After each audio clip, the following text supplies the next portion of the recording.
Olá, boa tarde. Boa tarde. O JC1 começa agora. Mais uma troca de cadeiras no governo federal. O major da reserva da PM do Rio assume cargo mais próximo do presidente Bolsonaro no lugar de general que vai para os Correios. Depois do anúncio, Bolsonaro reiterou que demarcação de terras indígenas continuará no Ministério da Agricultura, mas que a decisão final sempre será dele. Novas mensagens trocadas por membros da Lava Jato e divulgadas agora indicam que procuradores teriam trocado a equipe que faria a primeira audiência do ex-presidente Lula depois do então juiz Sérgio Moro criticar uma das procuradoras. Ele nega. INSS suspende repasse a associações de aposentados por suspeita de fraude. No estúdio, a inclusão e o envelhecimento dos portadores da síndrome de Down. Do esporte aos negócios, passando pela arte, os desafios e a rotina cada vez mais comum das pessoas e das famílias, que vão muito além. Zé, a gente vai ter aqui no estúdio, a história do Caio Zanzini, que é monitor num parque de diversões, e o pai dele. E outro exemplo bem bacana virá com o Cadu Cortez, que foi tomar um cafezinho com uma empreendedora de sucesso. Cadu. Exatamente, Aldo. Eu já estou aqui no Bela Tutti Café, um lugar super aconchegante. Tem um monte de coisinhas gostosinhas, deliciosas aqui nesse café. Fica no bairro do Cambuci, na zona sudeste da cidade de São Paulo. Mas a gente vai conhecer a história da Jéssica Pereira, a primeira empreendedora Down, que já está ali, no trabalho total, com o Felipe também. Vai conhecer um pouquinho essa história da Jéssica, que montou o café daqui a pouquinho no JC1. Nas notícias internacionais, o presidente dos Estados Unidos, Donald Trump, ordena e cancela na última hora um ataque ao Irã. A ameaça de novo confronto eleva a tensão no Oriente Médio. E os 180 anos de nascimento de Machado de Assis. JC1 Cultura de Informação começa agora.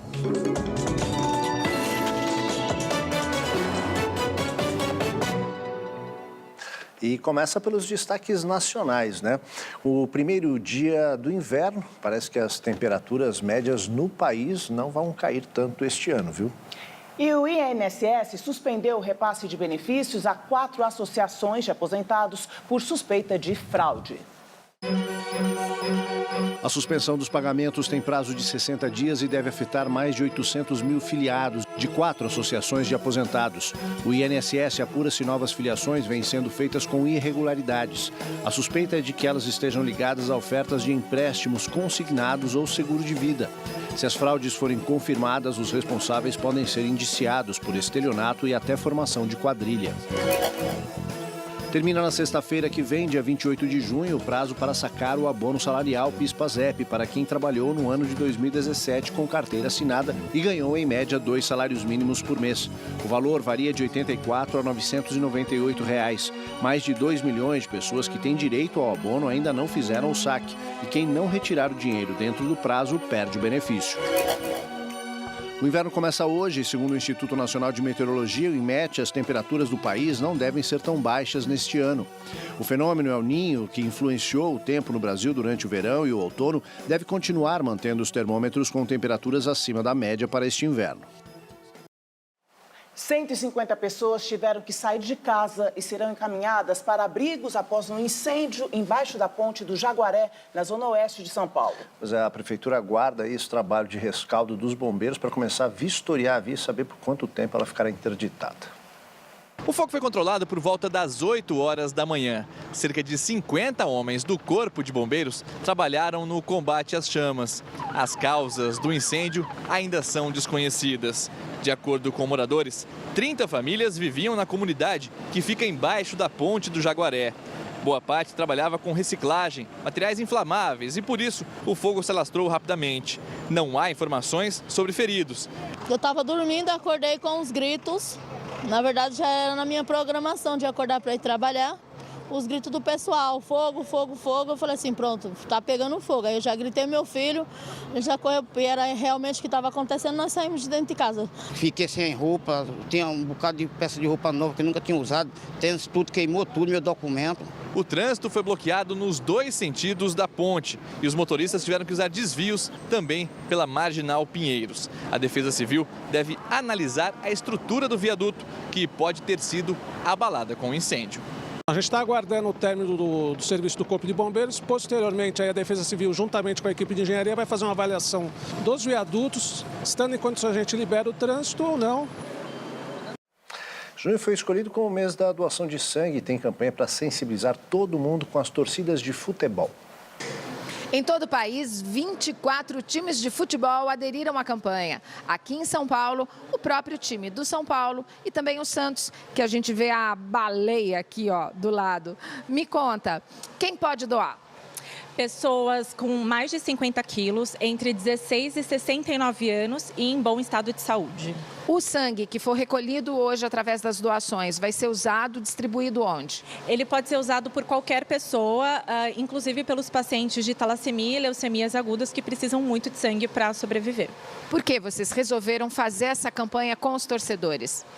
É uma maneira de a gente conseguir atrair mais pessoas. Os torcedores de futebol são milhões e completamente apaixonados, então fica mais fácil a gente conseguir convencê-los a doar sangue pelo time deles e para salvar vidas. E não é só hoje, né? Isso pode se tornar uma rotina para as pessoas. Isso deve se tornar uma rotina. O brasileiro, infelizmente, doa pouco sangue, então é muito importante que isso vire uma rotina. Onde as pessoas podem doar? Aqui em São Paulo, os nossos hemocentros parceiros são o Hemocentro aqui da Unifesp e a Fundação ProSangue. E no Brasil inteiro, as pessoas podem procurar pela internet os endereços? Isso, no nosso site, sanguetorcedor.abrale.org.br, tem todos os hemocentros parceiros de acordo com os times. Resumindo, doar é importante por quê? Porque salva vidas de muitas pessoas. Vamos para as notícias de Brasília. O presidente Jair Bolsonaro anuncia o nome do novo secretário-geral da presidência. Será o major da PM do Rio, que está na reserva, o advogado Jorge Antônio de Oliveira Francisco. Oliveira Francisco era subchefe de assuntos jurídicos da presidência e antes assessor do deputado Eduardo Bolsonaro. O presidente justificou a escolha pela familiaridade com o militar, que assume o cargo do general Floriano Peixoto, que vai para a presidência dos Correios. Ele substituirá o também general Juarez Aparecido de Paula Cunha, demitido em público por Bolsonaro na semana passada por se declarar contrário à privatização dos Correios. Senador licenciado Fernando Collor de Mello disse ao Supremo Tribunal Federal que pode ter cometido apenas o pecado de não declarar obras de arte no imposto de renda, mas é inocente das acusações de corrupção passiva e lavagem de dinheiro feitas a ele pela Procuradoria-Geral da República. As afirmações fazem parte das alegações finais de Collor no processo em que a PGR atribui ao grupo do senador desvios de 30 milhões de reais na BR Distribuidora. Um dos argumentos da PGR é que Collor comprou obras de arte, além de carros de luxo, para lavar o dinheiro. Por um dos quadros, Collor pagou quase 5 milhões de reais. O presidente Jair Bolsonaro diz que quem demarca terra indígena é ele próprio e não o ministro. O presidente fez a afirmação após participar da Marcha para Jesus em São Paulo, a respeito da medida provisória editada quarta-feira, que tirou da FUNAI e passou para o Ministério da Agricultura a demarcação de terras indígenas. A mudança constava de uma medida provisória do início do ano que já havia sido derrubada pelo Congresso. E um novo diálogo de procuradores da Lava Jato sobre uma recomendação do ex-juiz Sérgio Moro vem a público. Pelos trechos divulgados, os procuradores teriam tirado uma procuradora menos experiente da primeira audiência do ex-presidente Lula, depois que o ex-juiz Sérgio Moro reclamou dela. A transcrição da conversa foi apresentada pelo jornalista Reinaldo Azevedo, que leu os trechos no ar. O diálogo está relacionado a uma mensagem já publicada antes no site de notícias, em que o ex-juiz recomendaria que uma procuradora passasse por treinamento para melhorar a atuação dela em audiências. 17 minutos depois de receber a mensagem de Moro, Deltan Dallagnol escreve ao procurador Carlos Fernando Lima: "Vamos ver como está a escala e talvez sugerir que vão 2 e fazer uma reunião sobre estratégia de inquirição sem mencionar ela", referindo-se à procuradora mencionada por Moro na mensagem anterior. Carlos Fernando responde: "Por isso tinha sugerido que Júlio ou Robinho fossem também", referindo-se a 2 procuradores experientes, Júlio Noronha e Roberson Pozobon. E o procurador completa: "No do Lula, não podemos deixar acontecer". Na conversa, Dallagnol pede ainda que Carlos Fernando apague os diálogos e é atendido. Questionado sobre a nova mensagem, o ministro da Justiça disse em nota: Sobre suposta mensagem atribuída ao ministro da Justiça e Segurança Pública, esclarece-se que não se reconhece a autenticidade, pois pode ter sido editada ou adulterada pelo grupo criminoso, que mesmo se autêntica, nada tem de ilícita ou antiética. A suposta mensagem já havia sido divulgada na semana passada, nada havendo de novo. Vamos para outro assunto agora. Uma pesquisa divulgada pela revista científica Science aponta que 1/3 dos brasileiros não confia na ciência. A pesquisa ouviu 140 mil pessoas em 144 países. No Brasil, 35% disseram desconfiar da ciência, enquanto 13% afirmaram ter muita confiança na produção científica. Quase metade dos brasileiros declararam que a ciência discorda da religião. Desses, 75% disseram que quando a ciência e religião discordam, escolho a religião. Em todo o mundo, 2 a cada 10 pessoas afirmam ter muita confiança na produção científica. Uzbequistão, Tajiquistão e Irlanda lideram o ranking dos países que mais confiam na ciência. O Brasil está na posição 111. A pesquisa também aponta que 73% da população mundial confia mais na opinião dos médicos do que em outras formas de aconselhamento sobre a saúde, como a internet. Mais da metade não acha que sabe muito sobre ciência e a grande maioria acredita nos cientistas. A confiança na eficácia das vacinas também é alta, quase 80% consideram elas seguras e 84% concordam que são eficazes. No Brasil, mesmo com queda de índices de imunização, a confiança nas vacinas é de 97%. O futebol brasileiro está no mês de golaços. Tem a Copa América, a nossa goleadora Marta e os jogadores com síndrome de Down, que foram campeões mundiais de futsal no último dia 4. Esse é o nosso assunto de hoje, né? Pois é, a gente tem muito a comemorar, porque esse é o primeiro título mundial nessa categoria. Rafael, Renato, Paulo, Júlio e Matheus são os responsáveis pelo título mundial conquistado no início do mês. O jogo foi em Ribeirão Preto, interior de São Paulo. O título foi disputado contra a Argentina e o Brasil levou a melhor contra os hermanos, 7-5. É tudo. É um processo desde 2011, né, que foi aquele processo de você acreditar, de você mostrar para a sociedade, você buscar patrocinadores e provar para todo mundo, até para a própria confederação, que eles são capazes de poder estar representando o seu país e jogar em alto nível, como vocês estão vendo aqui hoje. O Renato foi o artilheiro, com a incrível marca de 21 gols no Mundial. Os companheiros, parte de bola, a gente tem que agradecer muitas vezes também. Se não fosse ele também, eu nem teria conseguido fazer esse 21 gols. Ao todo, são 12 atletas que compõem a seleção brasileira, com idades entre 15 e 47 anos. Um dos destaques é o Rafael, o goleiro da seleção. Aliás, ele foi eleito o melhor goleiro do Mundial. Foi muito bom para mim. Foi muito emoção e importante para mim. Foi demais. E eles não descansam. Os treinamentos acontecem nos clubes de São Paulo. Este foi um bate-bola com a equipe especial do Juventus. Essa equipe de campeões já possui tudo, técnica, título mundial, só falta mesmo o apoio financeiro, o patrocínio. Só participaram do último mundial porque a ajuda temporária veio aos 45 do segundo tempo. Por enquanto, os atletas especiais não ganham ajuda financeira. Esse é o próximo passo, mas eles demonstram, através da inclusão, que são muito capazes de representar a seleção brasileira. No futuro é bom, né? Nós vamos chegar mais longe ainda. O ano que vem nós temos aí o próximo, que é na Turquia. 2021 a gente tem a Copa América, que é no Peru. 2022 é o Mundial no Chile. Então a gente precisa de patrocínios contínuos, não só para as competições. A gente espera um dia chegar lá que eles possam ter uma ajuda de custo, que eles possam ter um acompanhamento médico, enfim. A gente está engateando ainda, mas o mesmo engateando a gente conseguiu ser campeão mundial. Vai, Brasil!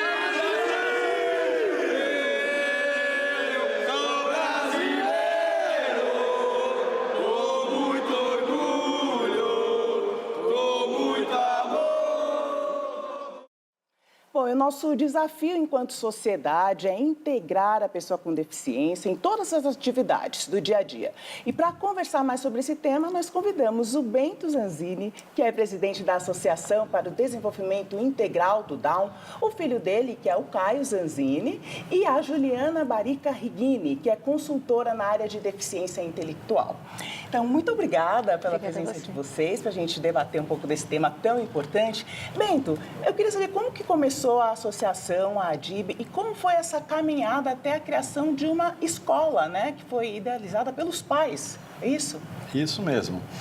A ADIB tem uma longa história, esse ano completa 30 anos de sua fundação, e ela foi fundada inicialmente por um grupo de pais que queria encontrar uma maneira de integrar melhor seus filhos e dar uma educação mais adequada a eles, que normalmente não se encontra na escola regular. A DID, então, ao longo desses 30 anos, desenvolveu toda uma metodologia própria para tratar com esses jovens e, mais do que isso, desde 2012, conseguiu autorização da Secretaria da Educação e fundou a Escola de Ensino Fundamental de Primeiro Grau, professor Antônio Francisco de Carvalho Pinto, que desde então faz também todo o processo pedagógico, alfabetização, educação e tudo mais para os jovens com síndrome de Down a partir dos 7 anos de idade. Juliana tem um longo trabalho também, né, com as pessoas com deficiência, e o desafio maior ainda é o da integração na sociedade. A gente tem um desafio muito grande de inclusão em vários âmbitos. Eu acho que a gente já avançou muito. Hoje a gente tem uma lei brasileira da inclusão que favorece bastante o avanço, né? A gente tem números cada vez mais crescentes de contratação de pessoas com deficiência no mercado de trabalho, incluindo, assim, até na faculdade. A gente tem um número hoje de pessoas com deficiência no nível universitário, na educação universitária. Mas a gente tem vários desafios, como no envelhecimento, como em relações a moradias inclusivas, né? Hoje a gente tem pessoas trazendo modelos de moradia independentes muito importantes e essa reflexão tem sido feita em vários âmbitos, mas a gente tem ainda muito a fazer. Mas a gente já tem muitas coisas conquistadas. Né? Queria saber do Caio. Caio, tudo bom? Tudo bem. Queria saber de você, como é que é ter uma vida profissional, sair de casa todo dia, trabalhar, voltar para casa? Esse é um desafio, não é? Todo dia? Isso é um grande desafio, mas é cansativo. Cansa, mas é legal, é bom? Cansa, mas é muito bom. É legal? É. E conta pra gente onde você trabalha. Eu trabalho no Shopping Eldorado e é na Kidzania, que é um parque temático, para as crianças. E o que você faz lá? Eu sou monitor e, como é parte das profissões, eu trabalho na delegacia de polícia no parque. Você é um policial? Sou um policial, assim como um delegado. E aí você atende a criançada lá também? Eu atendo as criançadas. E como é que é trabalhar com as crianças? Com as crianças é uma energia tão incrível. Parece que é como eu voltar no tempo de ser criança. Que legal.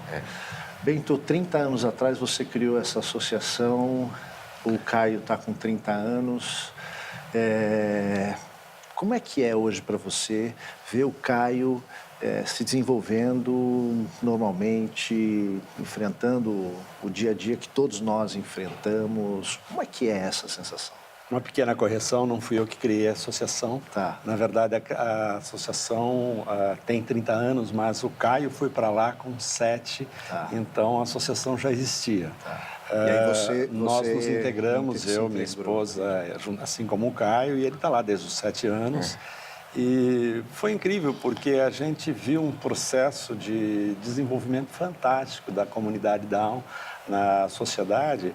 Então, a grande preocupação que eu creio todos os pais tinham no início era com a inclusão, com o desenvolvimento deles, porque originalmente, logo que o Caio nasceu, o nosso primeiro contato, geralmente a gente não espera, né? Agora não, agora você consegue ainda no processo de gestação identificar que você poderá ter uma criança com essa síndrome. Mas para a gente foi uma surpresa. E aí nós fomos atrás de uma literatura para isso. O primeiro livro que nós lemos foi da doutora Beatriz Lefebvre, do Hospital das Clínicas.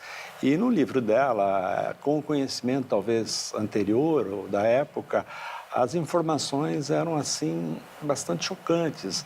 Ela dizia ali, por exemplo, que 25% das crianças não sobreviveriam ao primeiro ano, que a maior parte delas não alcançaria 30 anos de idade, situações assim que assustavam um pouco, mas com a ajuda dos profissionais adequados, a gente entendeu que não, que era possível ir além, assim como outros pais também que se juntaram nessa luta, não é?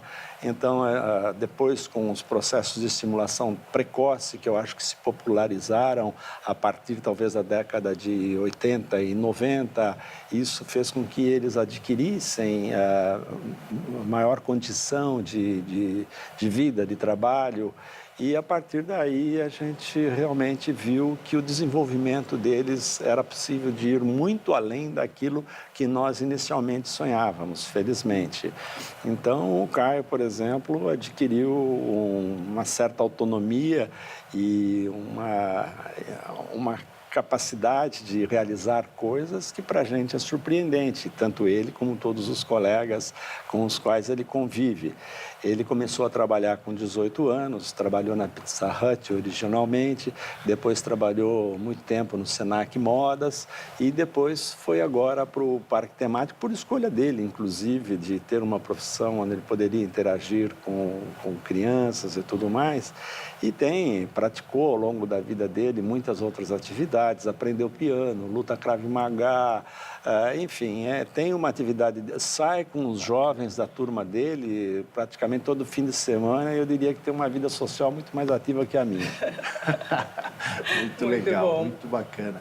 Olha, a gente vai voltar já a conversar sobre isso, enfim, mas a gente vai trazer para você em casa agora o Espaço das Artes. Nesse espaço, separamos o filme premiado Colegas, de 2012, estrelado por Ariel Goldenberg, Rita Pock e Breno Viola, com direção de Marcelo Galvão. Veja o trailer aí. Stallone, Márcio e Aninha. 3 amigos inseparáveis. Todos por um! E resolveram fugir do instituto onde viviam, em busca dos seus sonhos. Eu quero casar.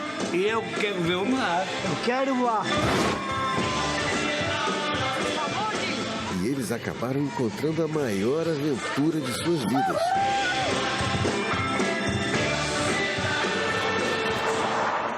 Como que a gente vai comer? A gente não tem dinheiro. Everybody go! It's a robbery! Quem assalta a loja de conveniência armada é o quê? Estamos falando de 3 jovens com síndrome de Down. Em menos de 24 horas, eles já estavam famosos em todo o país. O que eles estão fazendo? Como o senhor explica eles usarem frases de filmes para assaltar os estabelecimentos? Eles veem muitos filmes. Você sabe onde eles foram ou não? Japão. A selva. Foi... Prefiro ser... Eu sou normal. Ambulante. Eu prefiro ser essa metamorfose ambulante. Do que ter... Colegas, embarque nessa divertida e emocionante viagem.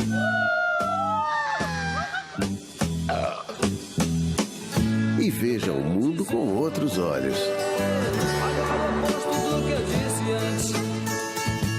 Eu quero viver. Eu vou te fazer a mulher mais feliz do mundo. Você não percebe que a gente é diferente? Não tem problema. Gosto de gorda. Laricão, biquíni.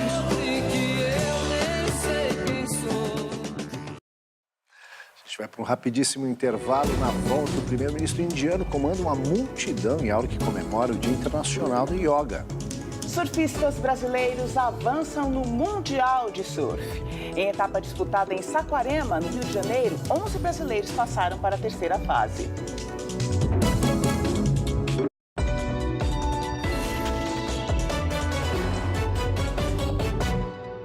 Agora as notícias internacionais. O mundo celebra hoje o Dia Internacional do Yoga. Outro assunto é a ONU, que vai à Venezuela para negociar com Nicolás Maduro, e Donald Trump ordena um ataque ao Irã, mas cancela na última hora.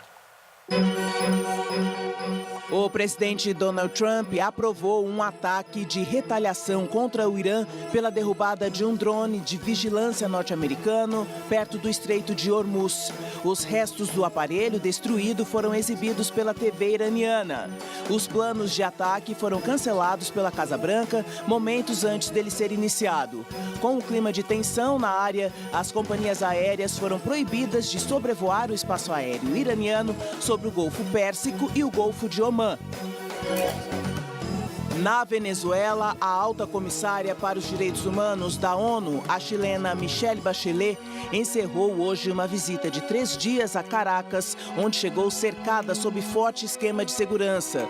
Bachelet se encontrou com o ministro do Exterior, Jorge Arreaza, e membros do gabinete de Nicolás Maduro, mas deveria se reunir também com o presidente e com o líder da oposição, Juan Guaidó. Sob o olhar da polícia, centenas de venezuelanos se ajoelharam no centro de Caracas com cartazes pedindo socorro à comissária da ONU e a liberdade para centenas de presos políticos na Venezuela. Na Índia, mais de 25 mil pessoas fizeram uma saudação ao sol e se reuniram para uma aula comandada pelo primeiro-ministro Narendra Modi para comemorar o Dia Internacional de Yoga. O premier indiano, que acaba de ser reeleito para um segundo mandato, tem 68 anos e usa a prática para agradar o eleitorado. Ele afirma que a prática de yoga afasta o estresse e o ódio e pode agir como uma força unificadora, num mundo onde as ideologias dividem os irmãos. 11 brasileiros passaram para a terceira fase do Mundial de Surf na etapa disputada em Saquarema, no Rio de Janeiro. Os surfistas do Brazilian Storm, ou Tempestade Brasileira, como são conhecidos os atletas brasileiros, ganharam 5 das 12 baterias da primeira fase. Entre eles estavam o vencedor da etapa de Saquarema do ano passado, Felipe Toledo, e o bicampeão mundial, Gabriel Medina. Queridinho do público que estava nas areias da praia de Itaúna, Medina busca seu primeiro título na etapa de Saquarema. Brasileiro mais bem colocado no Mundial este ano, na terceira posição, Ítalo Ferreira também venceu a bateria e avançou. Outro destaque foi a volta de Adriano de Souza, campeão mundial em 2015, que estava fora das primeiras etapas por causa de uma contusão. Mineirinho se classificou na segunda bateria. A gente volta a falar do tema do dia e vai conhecer a primeira empreendedora com síndrome de Down a se formalizar no Brasil. Quem conta essa história pra gente é o Cadu Cortez. Vai, Cadu. Pois não, Aldo. Tá vendo o quadro que legal? Diferente aqui, só o café, porque somos todos iguais. É um dos quadrinhos que eu escolhi para a gente começar a nossa entrevista e conhecer a história da Jéssica Pereira. Jéssica, obrigado por nos atender no meio do feriado aqui. Boa tarde, tudo bem? Boa tarde, então meu nome, você sabe, meu nome é Jéssica Pereira da Silva, tenho 27 anos. E como é que você teve a ideia de montar esse primeiro café? De onde surgiu essa ideia de montar o Bela Tutti Café aqui no Cambuci? Então, a minha ideia, minha sonorapi restaurante, né? Restaurante é muito difícil, muito caro, né? Então, aí, o começo e o fim, minha mãe Priscila falou assim para mim: Jéssica, restaurante não tá, porque restaurante é muito difícil, muito caro. E você acha café? Teu foco. Aí nós abriu esse café. Abriu o café, que restaurante estava muito difícil, muito caro, né? Mas qual que é o prato que você gosta mais de cozinhar, Jéssica? Eu gosto de fazer nhoque mandioquinha. Rapaz, nhoque de mandioquinha essa hora, hein? 1h30, já deu fome aqui, Jéssica. Isso mesmo. Aí eu faço nhoque, também eu faço massa. Temos a conexão, travou aqui, mas essa história que o Cadu trazer pra gente muito bacana. Voltou? Vamos tentar de novo a conexão? Voltamos, Cadu. Você estava falando do nhoque, continua falando. Voltamos, Aldo. Vamos ouvir. Tá falando nhoque. Vamos ouvir. Termina de falar aqui só que deu um problema na conexão. Depois do nhoque, você faz aí um monte de outras coisas também. Isso mesmo. Eu faço bastante coisa, né, boa, né? Aí, uma cozinheira de mão cheia, né? Isso mesmo. Aí, o mais caseiro, eu coloco molho ali em cima. Pelo minha mão, né? O tempero é caseiro. Obrigado, Jéssica. Agora a Jéssica vai voltar aqui para o trabalho. Eu vou conversar com a Priscila também, que é sócia e irmã da Jéssica nesse empreendimento. É muito legal, né? A gente conversar com a turma e ver que as pessoas com síndrome de Down já não é mais aquele negócio de coitadinha, que nem existia. Não, eles fazem, colocam a mão na massa, atendem a todos aqui também. Boa tarde, Priscila. Boa tarde. É isso aí, Cadu. Nada de assistencialismo, de coitadismo. O negócio aqui é protagonismo, né? É mão na massa e é provar que é capaz. Vocês só dão suporte aqui? Só o suporte. Aqui é só o suporte. Eles já estão aptos a fazer de atendimento, as coisas tudo sozinhos. E você dá orientações e funções para a Jéssica importantes também, né? Não é só ficar ali servindo café. Não, claro que não. Ela é dona, né? Então ela tem que agir como tal. Então ela participa ativamente das tomadas de decisões. Tudo que a gente vai fazer, a gente consulta ela. Ela que é responsável pelo pagamento dos freelas. Então ela tem que ter essa atitude de dona. Legal. Obrigado, Priscila. E vamos finalizar com o Felipe ali, ó. Chega mais, Gomes, que ele faz um cappuccino, Aldo, tá? Ele vai aqui, ó, mostrar o cappuccino pra gente no nosso café. Nessa hora do almoço, a gente encerra com essa imagem aqui. Daqui a pouquinho, nosso cappuccino vai estar pronto também. E é isso daí, o Bela Tutti Café com 5 funcionários com síndrome de Down. Não tem coitadismo não, aqui é mão na massa mesmo. Voltamos com vocês nos estúdios. Tudo bem, Cadu, bela história, um ótimo exemplo. A gente trouxe aqui, né, acho que exemplos no esporte, na vida profissional, nas artes. E aí a gente começa a lidar com essa realidade que é do envelhecimento, né? A gente viu esse exemplo, né? E o Bento até usou essa palavra no primeiro bloco, autonomia. Juliana, acho que o suporte e a autonomia é o que eles precisam, é isso? Eu acredito que para ter uma igualdade de participação, o suporte, os apoios necessários não são caritativos, eles são necessários para o alcance de novas autonomias, né?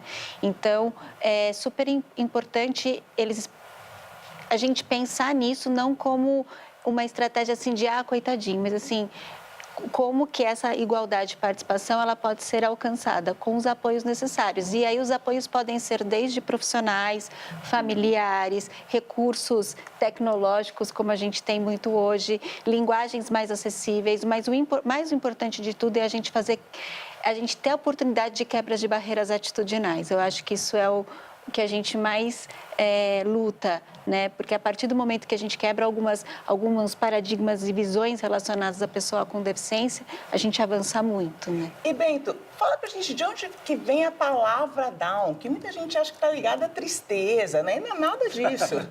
Não, na verdade não. Na verdade, a palavra Down vem de um médico britânico que foi o primeiro a identificar determinadas características de certas crianças que nasciam, mesmo em famílias europeias, mas tinham determinadas situações, por exemplo, o olhinho mais oblíquo, que ele associou ao mongolismo, aos mongóis. Por isso, inclusive, originalmente, se usava a expressão, hoje em desuso e até absolutamente deixada de lado, mongolismo para caracterizá-los.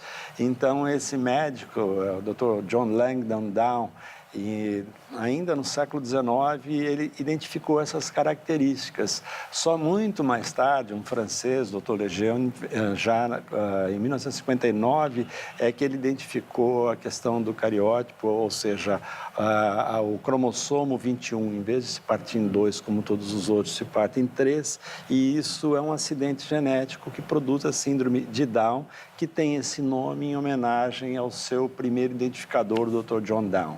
Médico, então. Exatamente. Na verdade, a gente até na Didi tem uma camiseta onde a gente diz up é down, down é up, e não eliminando completamente aquela ideia de que seja alguma coisa ruim. Ligada à tristeza. Exatamente. E, Juliana, você falou muito, a gente falou aqui da autonomia, e tem a questão da moradia independente, que você também citou, né?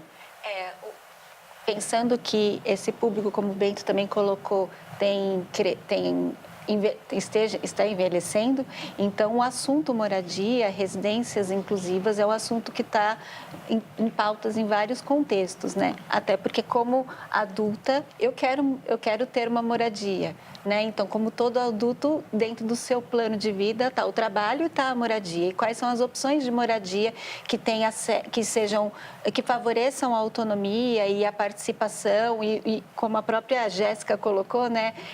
Esse protagonismo dentro do ambiente. Como é que você pode se tornar protagonista nessa questão do tema moradia também? Então, é um assunto que tem sido muito discutido aqui no Brasil, até porque a população de adultos quer isso. Então, as pessoas adultas com síndrome de Down também querem. Quer ter a sua casa, né? Pois é.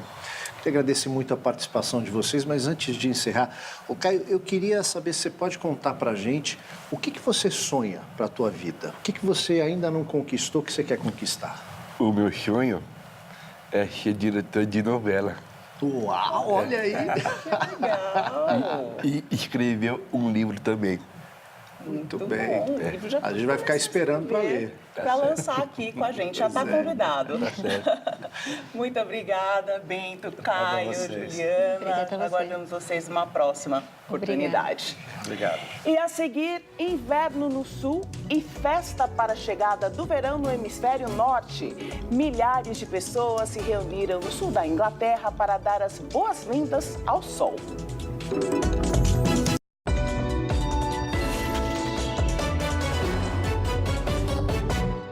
Estamos de volta com um registro fundamental, ainda mais uma TV como a nossa, né? Há 180 anos nascia no Brasil um dos maiores escritores da língua portuguesa. Negro, carioca, autodidata, Machado de Assis é apontado como um dos autores que mais contribuíram para a evolução da linguagem escrita em nosso idioma. Que era, há um ano, professor, que é agora capitalista. Ler e falar sobre Machado de Assis é uma das maiores paixões deste professor de literatura. Mas não foi amor à primeira vista. Não consegui entender aquela linguagem digressiva, o diálogo com o leitor, aquele pessimismo, aquele tédio. E aí, na releitura, eu pude perceber o que eu não percebi com 15 anos. Eu falei assim, nossa, que escritor genial, né? O que ele está fazendo, né? E o que ele estava fazendo? O que ele estava fazendo? Ele estava mexendo com o leitor. Autor de 10 romances, cerca de 200 contos, 600 crônicas e 10 peças teatrais. Machado não é mesmo um autor para principiantes. Na tese de mestrado, Emanuel estudou a fundo a história e a métrica do mulato nascido num morro carioca. E hoje o descreve quase do avesso. Era um homem tímido, resignado, talvez pela gagueira, talvez pelas consequências ou pelos efeitos de ter vindo de uma cultura racista dentro daquele contexto. Pode parecer estranho dizer que alguém que nasceu há exatos 180 anos é atual. Afinal, Machado de Assis viveu e escreveu durante o século XIX. E de lá para cá, milhares ou talvez milhões de outros autores de livros foram feitos para apaixonar os leitores. Só que Machado de Assis conquista novos fãs até hoje. O Elson é apenas um deles. Eu vejo uma relação construída de outra forma com essa geração. Então, por exemplo, eu vejo que hoje em dia se fazem muitas HQs, se fazem mesmo óperas, fazem peças de teatro, fazem séries baseadas nos livros do Machado. Então ele ainda chega e ele ainda é importante. Talvez por isso Machado de Assis seja a presença constante nos vestibulares e na lista de melhores e maiores autores da literatura brasileira. Conhecer o Machado é uma base para te formar como leitor crítico ou mesmo como pessoa. Uma inquietação com as questões existenciais, sobre quem você é, de onde você é, né? Qual caminho que você vai percorrer. O inverno começa hoje no hemisfério sul, mas lá no norte, hoje é o primeiro dia do verão, que foi celebrado por milhares de pessoas no monumento de Stonehenge. Pouco antes das 5 horas da manhã, o sol nasceu na planície britânica para a alegria de milhares de pessoas que se reuniram para dar as boas-vindas ao sol e celebrar o solstício no antigo monumento de Stonehenge, perto de Amesbury, ao sul da Inglaterra. O solstício é o ponto em que o sol atinge a maior distância em relação ao Equador. Acredita-se que o Círculo de Pedras de Stonehenge, com mais de 6.000 anos, foi um local de celebrações religiosas em que as pessoas se reuniam para saudar o sol. Nesse dia, o sol nasce duplamente alinhado com uma das pedras que está fora do círculo, o que aponta para sua função como calendário astronômico. Hoje o verão no hemisfério norte começa oficialmente às 4h54 da tarde e terá o dia mais longo do ano, com luz solar por quase 15 horas e também vai ter a noite mais curta do ano. Em Stonehenge, milhares de pessoas foram assistir esse momento mágico e a festa se prolongou por toda a manhã, com muitos cânticos e danças de vários grupos. JC1 termina aqui, uma ótima tarde para você. Boa tarde, bom fim de semana. Até segunda.